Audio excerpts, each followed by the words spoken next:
BHK flat 842 SFTలో 59 లక్షలు మాత్రమే. Kompally Oakridge international school కి 5 నిమిషాల దూరంలో.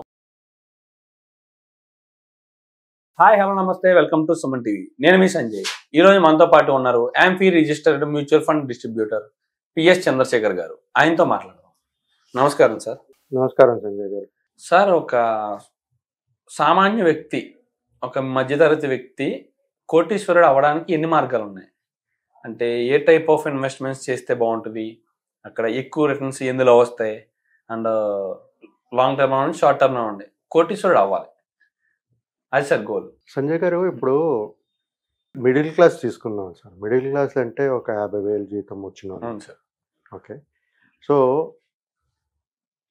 వాళ్ళకి వచ్చే ఇన్కమ్ని ఎక్కడ ఇన్వెస్ట్ చేస్తే వాళ్ళు రిచ్ అవ్వగలుగుతారు? అవును సార్. అంటే రిచ్ అంటే 1 కోటి రూపాయలు, 2 కోట్లు, 3 కోట్లు, 10 కోట్లు అనుకోండి. అవును సార్. ఇప్పుడు ఏ విధంగా అంటే రియల్ ఎస్టేటా, లేకపోతే ఫ్లాటా, ఈ టైప్ ఆఫ్ ఉన్నాయి కదా సార్, లేకపోతే డిజిటల్ ఇలాగా మ్యూచువల్ ఫండ్స్ లోనా, ఏ రకంగా పెడితే బాగుంటుంది, ఎక్కడ రిటర్న్స్ వస్తాయనేది? ఇప్పుడు మనకి మినిమం ఈ కాలంలో చూసుకుంటే సార్, ఇన్ఫ్లేషన్ బీట్ చేసే ఇన్వెస్ట్మెంట్స్ చేసుకోవాలి. ప్లస్ వాళ్ళు ఒకేసారి ఇన్వెస్ట్ చేసి కొంతమంది చేయగలుగుతారు, కొంతమంది చేయరు. ఓకేనండి. సో ఈ 50,000 జీతం వచ్చే ఒక ఇన్వెస్టర్ ఇన్వెస్ట్ చేసి రిచ్ అవ్వాలి, ఒక 2 కోట్లు 3 కోట్లు కావాలి నాకు చేసి ప్లాన్ చేసుకోవాలనుకున్నప్పుడు నా బెస్ట్ అడ్వైస్ ఏంటంటే అండి, మ్యూచువల్ ఫండ్స్లో ఇన్వెస్ట్ చేసుకోవడం అండి. 12 to 15% రిటర్న్స్, అప్పుడప్పుడు 20% కూడా వస్తుంది. కాకపోతే లాంగ్ టర్మ్ స్ట్రాటజీ అంటే మినిమం ఒక 7 years, 10 years, 15 years, 20 years సమయం ఉండాలి. వాళ్ళ మార్కెట్లో ఉంటే అలాంటి రిటర్న్స్ అనేది కనబడుతుంది. ఇప్పుడు మనం రియల్ ఎస్టేట్ ప్లాట్ కొనుక్కోవడం గురించి కూడా మాట్లాడుకుందాం సార్. ఇప్పుడు అంటే ప్లాట్ కొనాలంటే వాళ్ళ దగ్గర డబ్బులు ఉండాలి, అంటే డౌన్ పేమెంట్ చేయాలి.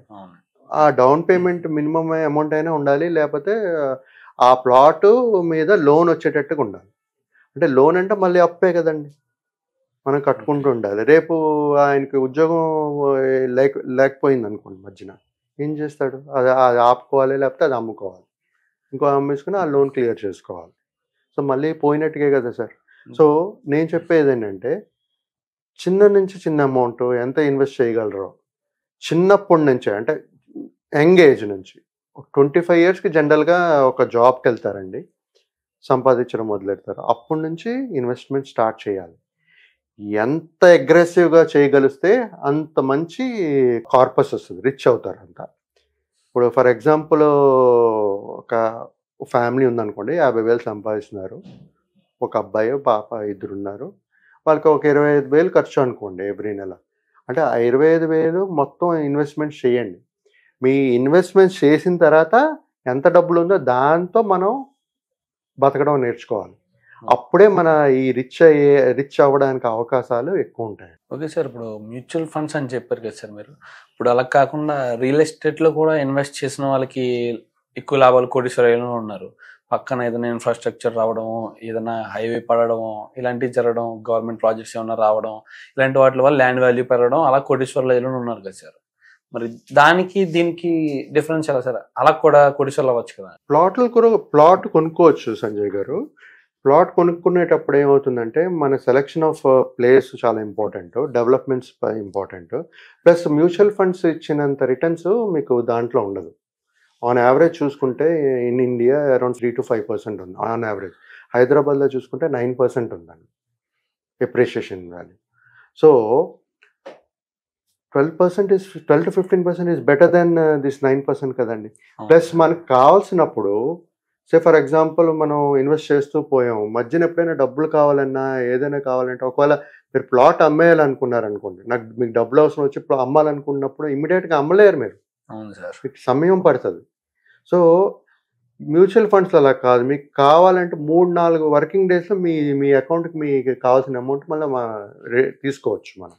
ఓకే, అర్థమైందా సార్? సో ఇప్పుడు ప్లాట్ కొంటున్నారు సరే, ఇప్పుడు చాలా అన్ని అప్రూవల్స్ ఉండి కూడా కొంటున్నారు, కానీ అప్పుడు కూడా ఫ్రాడ్స్ అవుతున్నాయి కదండి. సో ఇంత రిస్క్ తీసుకుని మనం అవసరం అంటే, ఒక ప్లాట్ ఇల్లు కట్టుకోవడానికి కొంటున్నారు అనుకుంటే అది వేరే అండి. అది ఒక మనం ఉండడానికి కొనుక్కుంటున్నాం, మన కంఫర్ట్ లెవెల్ గురించి కొనుక్కుంటున్నాం. అలాంటి ఇన్వెస్ట్మెంట్స్ ఇన్వెస్ట్ చేసుకోవాలి, తప్పదు కదా మనకి. అవును సార్. కానీ ఇన్వెస్ట్మెంట్ పరంగా చూసేది మాత్రం మ్యూచువల్ ఫండ్స్లో ఇన్వెస్ట్ చేసుకోవాలి. Okay sir. దాంట్లో మంచి రిటర్న్స్ వస్తాయి. ప్రతి ఒక్కరూ తక్కువ నుంచి తక్కువ 50,000 కాదు సార్, ఇప్పుడు డైలీ కూలీలు 600-700 సంపాదిస్తారు సార్. ప్రతిరోజు వాళ్ళ ఖర్చు ఎంత ఉంటుంది, ఒక 400-500 ఉంటుంది రోజు. అవును సార్. ఇంకా 200 సేవ్ చేస్తున్నారు కదా. అవునండి. ఆ 200 నెల కలుపుకుంటే ఎంత అవుతుంది, 6,000 అవుతుందా? అవునండి. 6,000 ప్రతి నెల సిప్ వేసుకుంటే ఎంత ఒక 25 సంవత్సరాలు 30 సంవత్సరాలు వేసుకుంటే వాళ్ళకు మంచి డబ్బులు వస్తాయి సార్. వాళ్ళకి కొంతమంది ఏదో బిజినెస్ పెట్టుకోవాలంటారు. అవునండి. అర్థమైందండి. బిజినెస్ పెట్టుకోవాలనుకున్నప్పుడు వాళ్ళకి డబ్బులు కావాలి. ఇది one of the best strategy అండి. మంత్లీ ఇన్వెస్ట్ చేసుకుని ఒక 5 సంవత్సరాలు 10 సంవత్సరాల తర్వాత బిజినెస్ కూడా పెట్టుకోవచ్చు. రిచ్ అవ్వడం అనేది మన చేతిలో ఉంది. మనం ఎలాగ పొదుపు చేస్తామో, దేంట్లో పెడతామో, దేంట్లో రిస్క్ ఉంది లేదనేది మీకు గైడెన్స్ ఉండాలి. ఈ విషయం తెలియక సార్ చాలా మంది డైలీ వేజ్ అన్నారు. డైలీ వేజ్ వెళ్ళే వాళ్ళు అంటే డైలీ కూలి పని చేసుకునే వాళ్ళు, వ్యవసాయం పని చేసుకునే వాళ్ళు, వీళ్ళు కూడా వీటి మీద ఇన్వెస్ట్ చేస్తుంటారు. ఇన్వెస్ట్ అంటే అంటే చిట్టీలు వేయడం, లేదా వాళ్ళు ఉన్న 5-10 నటికలు బ్యాంకులు వేయడం, ఇలా చేస్తుంటారు సార్. ఏమొస్తుంది సార్, ఇప్పుడు చిట్టి సెక్యూరిటీ లేదు, ఉందా అండి సెక్యూరిటీ? వేస్తారు, గ్యారంటీ ఉంది, వాళ్ళు మంచి ఉంటారు, నెక్స్ట్ ఉంటారో లేదో కూడా తెలియదు, ఆ కంపెనీ ఉందో లేదో కూడా తెలియదు. అవును సార్. అది బ్యాంకులు వేస్తారు, బ్యాంకులో ఎఫ్డీలు వేస్తారు, ఆర్డీలు వేస్తారు, రికరింగ్ డిపాజిట్. ఎంత రిటర్న్స్ వస్తున్నాయి సార్ వాళ్ళకి? ఎలాగా రిచ్ అవుతారు? ఇన్ఫ్లేషన్ బీట్ చేయదు. అది బీట్ చేయలేనప్పుడు మీకు ఖర్చులు పెరిగిపోతుంటే మీకు ఎలా సరిపోతుంది? ఇవాళ ₹1,00,000 రేపు 10 సంవత్సరాలతో సరిపోతుందా? సరిపోదు. ఇన్ఫ్లేషన్ కూడా కన్సిడర్ చేయాలి కదా సార్. సో నేను చెప్పేది ఏంటంటే ప్రతి ఒక్కరూ మీరు అంటే మీకు తెలియకపోవచ్చు, అంటే ఎక్కడ ఇన్వెస్ట్ చేయాలి అనేది తెలియకపోవచ్చు. అలాంటప్పుడు మీరు ఏం చేయాలి, మీకు అవేర్నెస్ ఇవ్వడానికే మీ వీడియోస్ చేసేది కదా. సో మా నంబర్స్ కూడా ఉంటాయి, మాకు ఫోన్ చేయండి. ఒక ఫోన్ చేసి మాట్లాడితే మేము ఎక్స్ప్లెయిన్ చేయగలుగుతాం ఏం చేయాలి, ఎలా చేయాలి, ఏమేం కావాలి చేయడానికి అనేది. ఇప్పుడు డెలివరీ బాయ్స్ ఉన్నారు సార్, డెలివరీ బాయ్స్ జొమాటో కానీ జెప్టో కానీ బాగా సంపాదిస్తున్నారు. వాళ్ళు 40-50 వేలు సంపాదిస్తున్నారు. కానీ ఇన్వెస్ట్మెంట్స్ చేస్తున్నారా? లేదు. ప్రతి ఒక్కరూ ఎదగాలని చూస్తారు కదా సార్. అవునండి. ఆ ఎదిగే మార్గం మాకు తెలిసినప్పుడు, మీరు ఎదగాలనుకున్నప్పుడు ఒక ఫోన్ కాల్ చేస్తే మేము చెప్పగలుస్తాం మీకు ఎలా చేయాలి ఏంటని. చాలా మంది ఉన్నారు, distributors, advisors, financial certified advisor, planners ఉన్నారు, మాట్లాడితే తెలుస్తుంది. Thank you very much sir. ఇప్పుడు సామాన్య వ్యక్తికి కూడా కోటీశ్వరుడు అవ్వచ్చు అన్నదానికి మీరు మంచి సమాధానం ఇచ్చారు. ఇంత వాల్యుబుల్ ఇన్ఫర్మేషన్ని మాకు, మా సుమన్ టీవీ ప్రేక్షకులకు అందించినందుకు thank you very much sir. నమస్కారం. Thank you Sanjay garu. Thank you.